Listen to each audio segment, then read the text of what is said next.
Salut, c'est MDR, votre rendez-vous avec la comédie française, un podcast de Séance Radio, la web radio du cinéma. MDR, c'est un véritable laboratoire où l'on dissèque, analyse et parfois où l'on se bidonne devant le genre roi du cinéma français. Non, ne rigolez pas s'il vous plaît. Aujourd'hui, on va se pencher sur Mes Trésors, une comédie de Pascal Bourdiau. Et pour en parler avec moi, j'ai deux chroniqueurs de choix, deux véritables scientifiques du LOL. Alex Herveau, bonjour. Salut Daniel. Et Hugo Alexandre. Bonjour Daniel. Bonjour les gars. Camille Chamou est une informaticienne geek car elle porte des lunettes et vit chez sa mère. Rim Kérissi est une pickpocket chevronnée qui vole aux riches pour se le mettre dans la poche. Elles sont demi-sœurs, elles ignorent tout l'une de l'autre et elles sont réunies pour la première fois devant le notaire qui leur annonce que leur père est mort en leur léguant un chalet tout pourri à Courchevel. Sauf que, arrivé au chalet, Vlatipa Papa, Jean fucking Reno en personne, qui débarque et qui leur propose un braquage en or. Tu m'étonnes que t'as envie d'y être. La petite famille entreprend de voler l'argent de l'ex-comparse de Jean Reno, joué par le délicieux Pascal Desmelons. Alors les gars, est-ce que cette comédie vous a donné envie de passer des vacances à Courchevel, Alex ? La réponse est oui, mais uniquement parce que j'aime bien les sports d'hiver. Non, sinon plus sérieusement, c'est pas inintéressant de commencer sur le côté hivernal et neigeux parce que ça fait vraiment partie du pitch du film. Pour la petite histoire, ils ont tourné dans un hôtel qui est celui qu'on voit à l'image, c'est-à-dire vraiment un hôtel à l'architecture entre l'Allemagne et un film de Noël de Wes Anderson, et il dormait aussi sur place dans cet hôtel-là.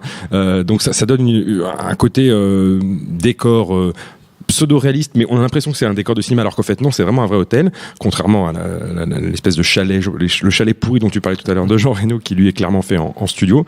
On parlera du film plus sérieusement ensuite. Moi après sur le projet en lui-même, j'avoue que j'y suis surtout allé à reculons, évidemment, parce que la bande-annonce m'avait pas absolument conquise, et puis j'étais surtout refroidi par la filmographie du réalisateur Pascal Bourdiau, dont les deux précédents longs métrages, Le Mac et Fiston, ne m'avait pas vraiment emballé, et là ce qui est extrêmement peu difficile, je dirais que c'est son meilleur film. Merde, parce que moi je fais partie des Fiston lovers à la rigueur. Oui, c'est ce que tu m'as dit, et je pense qu'on pourra peut-être en débattre, mais non, moi ça m'a totalement insupporté, mais c'est peut-être ma Kev Adams phobie, même si moi j'ai mon défaut aussi, c'est que j'aime assez bien Aladdin, donc finalement je suis pas si Kev Adamsophobe. Alors, et toi Hugo ? Moi j'étais plutôt amateur de Fiston. Alors le Mac, j'ai trouvé ça assez mauvais, mais Fiston, je crois qu'il y avait un bon équilibre entre justement la Kev Adamsitude de Kev Adams, son espèce de fanbase qui réclame toujours un peu les mêmes choses, et justement il faisait du personnage de Kev Adams un peu un loser, et donc du coup il ne le mettait pas tellement en avant par rapport à Franck Dubosc, qui était au contraire un peu le taulier, et il y avait une bonne osmose entre les deux. Et là, du coup, je trouvais que ça fonctionnait moins bien dans ce film, parce que en fait, c'est une comédie de casse classique, c'est-à-dire depuis qu'il y a eu Ocean's Eleven, régulièrement en France, on essaie de faire des comédies un peu policières, des comédies de casse. Donc il y a eu Cash avec Jean Dujardin et aussi avec Jean Reno d'ailleurs. On a eu Les Parrains, on a eu Le Marquis, on a eu des tas de choses comme ça. Et c'est rarement, le scénario est rarement très très fouillé. C'est rarement des enquêtes. C'est rarement des choses très intéressantes qui sont racontées dedans. Donc il faut s'en remettre à la comédie et aux gens qui portent le film. Donc c'est souvent des tandems, et dans ce cas-là c'est un trio. Et je trouve que le trio marche pas très bien. Surtout parce que Camille Chamou absorbe un peu tout l'espace. Donc Reno a toujours été un peu en retrait dans ce genre de comédie, donc c'est normal qu'il laisse un peu la place, mais je trouve que Camille Chamou prend vraiment tout l'espace, et on laisse pas du tout à Rim Kérissi qui du coup est un peu fait que le tandem marche pas beaucoup, quoi. C'est la revanche d'Iquette. Mais ce que tu disais, c'était intéressant, parce que moi, du coup, j'arrive moi-même pas trop à définir le film. J'arrive pas à savoir si c'est un film de casse avec de l'humour dedans, ou si c'est une comédie avec des éléments d'action devant. Parce que c'est vrai que les deux sont pas incompatibles, mais c'est souvent une histoire de dosage. Et là, le film, des fois, est un peu... il y a des moments du film qui sont pas drôles, mais pas au sens c'est raté, mais qui sont volontairement pas drôles. C'est-à-dire qu'il y a plein de scènes du film où le ressort dramatique, ça va être plus le suspense, savoir s'ils vont réussir à obtenir, à piéger tel ou tel personnage, etc. Et où finalement la drôlerie. Enfin, il y a pratiquement aucun élément de comédie dans certains moments. Moi, j'ai l'impression que les rôles sont bien définis, c'est-à-dire que c'est Chamoux qui fait toute la comédie, donc c'est-à-dire c'est le personnage classique, un peu à la Pierre Richard, de la meuf timide, maladroite, allergique à tout, qui va vivre une aventure et ce qui va un peu la transcender. Et puis il y a de l'autre côté Rim Kérissi qui est un peu la meuf qui se déguise, qui se tape différents tous les quarts d'heure. Pour un peu mettre des boobs, justement, c'est un peu Effectivement, il y a du on va s'écouter une petite vanne. Balance le son, Jules. Carole Perceval, je vous présente Caroline Laugier, votre demi-sœur. C'est une blague. Les trésors, je voulais juste vous demander pardon de ne pas avoir été à vos côtés. Je regrette qu'il soit mort. J'aurais tellement aimé lui foutre un poing dans la gueule. Oh, vulgarité.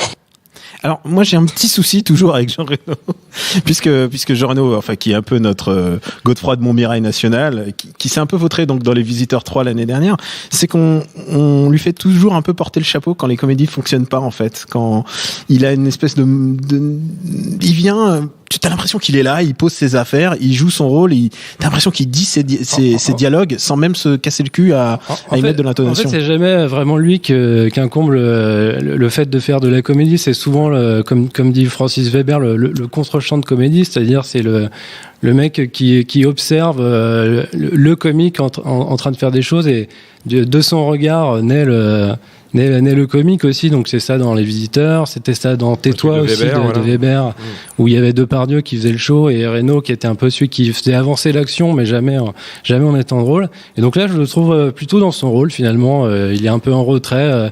Il y a une scène où il pète des gueules comme il sait bien faire, parce que c'est il pète deux gueules à la fois en plus. Il pète deux gueules à la fois, et c'est ce qui est assez rare.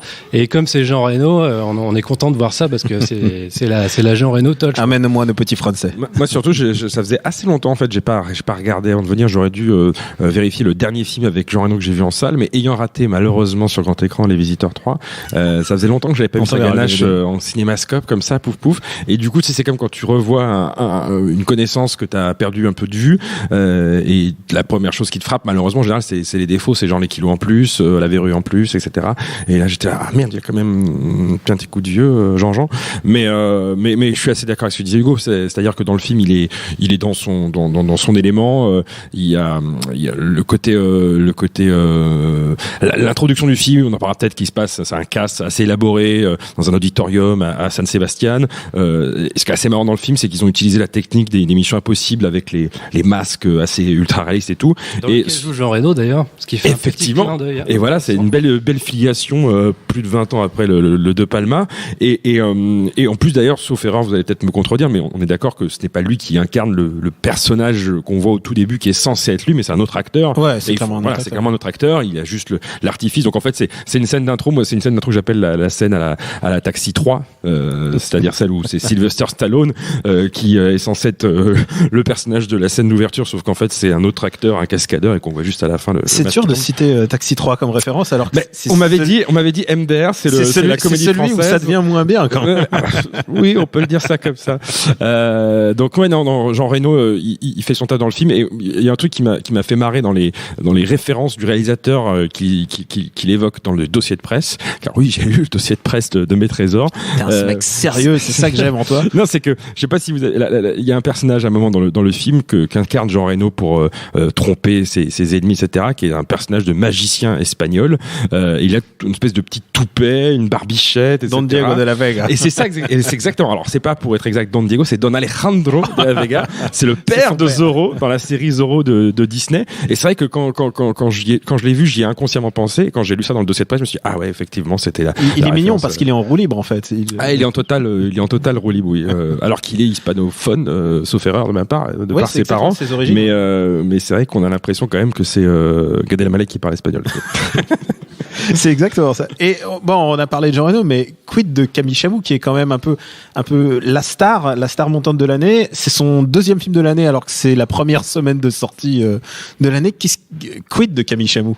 Alors, moi, j'aime bien Camille Chamou, mais je déplore qu'elle ait aussi peu de rôles intéressants. C'est-à-dire que il y a quelques années un film qui est sorti qui s'appelait Les Gazelles, que je déteste du plus profond de mon être, mais je trouvais quand même que Camille Chamou avait une des facilités qu'elle était très drôle en fait, mais qu'on lui faisait pas dire des choses très intéressantes ni très drôles. Et encore ici, elle a rien de drôle ni à dire ni à faire, mais elle arrive quand même à s'en sortir, à faire de situations nulles des situations un petit peu comiques, un petit peu enlevées. Et moi je lui vois un bel avenir, mais j'attends qu'elle reçoive un scénario intéressant, quoi. Moi, j'ai aussi une certaine affection pour elle, mais j'avoue, en revoyant un petit peu sa filmographie, je me suis rendu compte que j'avais vu certains films dans lesquels elle avait joué, autres, Les Gazelles, que moi j'aime assez, mais des films genre Le Superchondriaque de Danny Boone, que j'ai pas détesté à l'époque quand je l'ai vu, mais j'avais les 30 premières minutes de Superchondriaque sont pas mal. Ouais, avant que ça vire What the fuck total à la fin en film d'action chelou. Il se retrouve en prison albanaise ou un truc. Exactement, c'est ça. Mais j'avais aucun souvenir. Alors c'est peut-être parce que voilà, c'est son propre film, il est à l'écran, donc il phagocyte. On voit plus personne autour de lui, mais bref, j'avais zappé Chamou et j'ai malheureusement pas vu son spectacle, son one woman show, donc vous l'avez peut-être vous-même vu, non j'ai pas trop une culture stand-up, il faut que ça soit en salle, tu vois, il faut que je sois prisonnier pendant 2 heures avec ça. mais bref, moi aussi je suis assez d'accord, je pense qu'elle est dans le film, elle bouffe un peu sa camarade, mais ça m'a pas dérangé outre mesure. Moi, ce qui me faisait le plus peur dès les 15 premières minutes du film, en fait, avec elle, c'était son acolyte qu'on lui a fourgué, donc c'est-à-dire son collègue de bureau geek qui vient la poursuivre après. Bruno Sanchez, donc on est d'accord, le camarade qui fait la revue de presse de Catherine et Liliane. C'est Liliane ou Catherine, je sais plus. On ne sait jamais, finalement. La brunette. Voilà. La brunette qui n'est pas Alex Lutz, et son personnage de ce Bruno Sanchez est toujours à la limite du relou, j'ai envie que tu meurs dans la minute, mais par je sais pas, une sorte de grâce. Il est, ou alors c'est peut-être que j'étais juste hyper réceptif quand je l'ai vu, mais il arrive légèrement à ne pas dépasser l'insupportable. Il se fait une jolie carrière de second rôle du cinéma français, on le voit de plus en plus, un peu à l'image de Pascal Demolon quand même, qui est un peu le méchant, c'est un peu le némésis. Moi Pascal Demolon, c'est un peu pareil, je trouve qu'il y a un gros potentiel depuis Radio Stars, qu'un film que j'aime pas trop non plus, mais dans lequel on le voyait un peu éclore, et on voyait déjà un certain charme, un peu dandy, un peu décalé. L'année dernière, il était dans Five. Oui, il était dans Five l'an dernier. Il a fait quelques films comme ça ces dernières années, mais encore une fois, il n'a pas grand-chose à se mettre sous la dent. Et là, c'était le rôle idéal parce que c'était un peu le rôle du méchant de James Bond, donc il doit avoir un peu des caractéristiques spécifiques, genre qui boit du lait ou qui coupe les doigts de ses sous-fifres avec un coupe-cigare, un truc comme ça. Il n'y a pas du tout ça. C'est ça que t'aimes un peu dans les méchants. Si tu veux de la perversité, c'est vrai qu'il n'y en a pas beaucoup dans le film. Hein. Personne ne meurt en fait. Oui. Il n'y a pas de trappe avec des requins au-dessous. Et du coup, il n'y a pas du tout l'espace pour Pascal Demolon de déployer ses ailes comiques, quoi. Il y a juste le moment où il essaie de se taper Camille Chamou Mais encore une fois, là, à ce moment-là, c'est Chamou qui emporte tout en faisant des pitreries qui sont pas géniales, mais comme c'est Camille Chamou, ça fonctionne pas mal. Un striptease habillé quand même. Ouais. Et puis il lui-même a un peignoir qui ne m'a pas laissé indifférent. Voilà, un peignoir un peu japonais. Bref, voilà. Bah écoute, votons à Malové. Est-ce qu'on y va alors, Alex? Est-ce qu'on y va? Tu veux dire, est-ce que je recommanderais quelqu'un en mon âme et conscience? En ton âme et conscience, et d'aller passer 1h30. Et avec toute ta perversité aussi. Avec toute ma perversité. Alors oui, ça dépend. Est-ce que la personne à qui je m'adresse a une carte illimitée ou est-ce que je dois payer plein pot? C'est une vraie question. Hein. Bon, si la personne a 90 minutes à attendre, à passer, oui, elle peut y aller. Il fait chaud dans une salle. Il fait chaud dans une salle. Il fait chaud, on peut être bien. Après, si la personne en question ne doit avoir qu'un seul film en janvier 2017, je pense qu'elle peut s'abstenir. C'est tendu. Hein. C'est très tendu. Hugo, moi, la question de la carte illimitée me semble intéressante, donc je pense qu'on peut évaluer un film. Elle va revenir toutes les semaines. Hein, je vous préviens tout de suite. Donc, il faudra juste faire oui non. On peut évaluer un film au nombre d'euros pour lequel on peut y aller. Je pense qu'à partir de 4,50 €, on peut considérer aller voir ce film. Ah, c'est intéressant. Tu veux dire un vrai barème monétaire. On peut faire des graphes avec ça, genre du data journalisme. Ouais, c'est ça. Bon. Est-ce que c'est un film VOD? Est-ce que c'est un film Netflix? Est-ce que c'est un film, tu vois, c'est des trucs comme ça. La gradation. Dites-moi les gars, je vous ai demandé parce qu'on n'est pas que des haters et je suis sûr que vous avez quelque chose pour nous égayer en ce début d'année. Donc, Alex, toi qui es un kiffeur, vas-y, épate-moi. Alors, quelle est ta recommandation? Ma recommandation, elle est, on va dire, d'actualité si on se passe du côté légal, si on est vraiment dans l'offre légale de la vidéo, parce que ça c'est sorti tout début 2017 légalement. Bon, les sous-entendu, les mecs qui voulaient le voir l'ont déjà piraté depuis plusieurs mois. Mais le film dont je vais parler, bien sûr, ce qui n'est pas mon cas, évidemment. Non, j'ai un cousin aux États-Unis.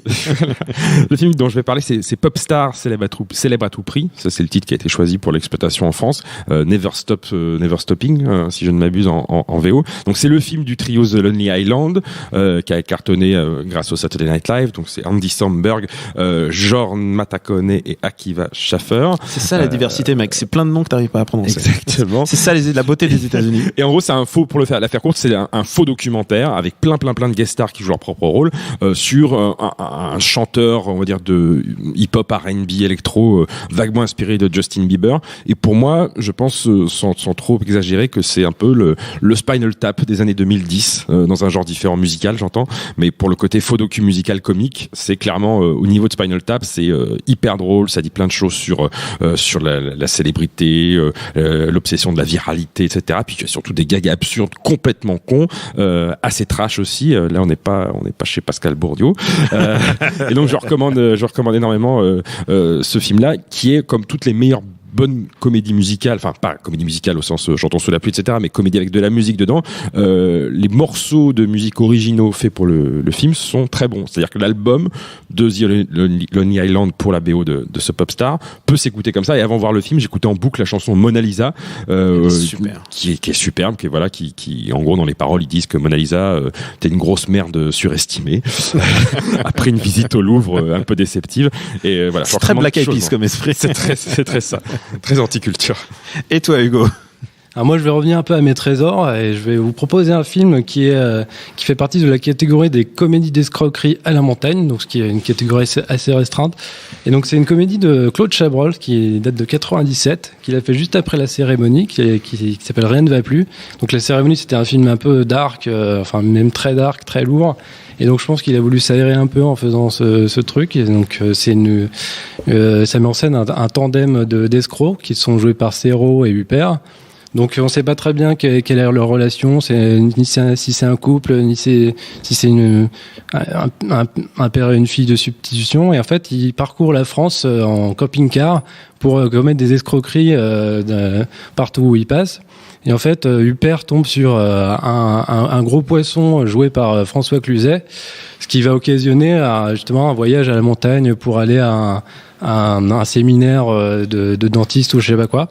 Et en fait, c'est là que ça devient trop gros pour eux et ça ne va pas se passer comme ils l'avaient prévu.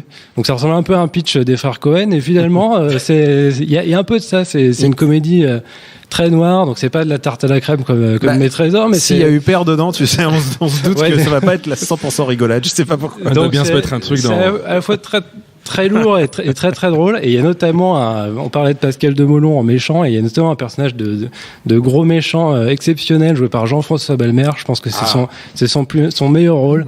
Donc il est à la fois très très très méchant et très très très poli, très très courtois. Donc c'est très très drôle. Donc bon, ça, l'offre légale est couverte là-dessus. Voilà.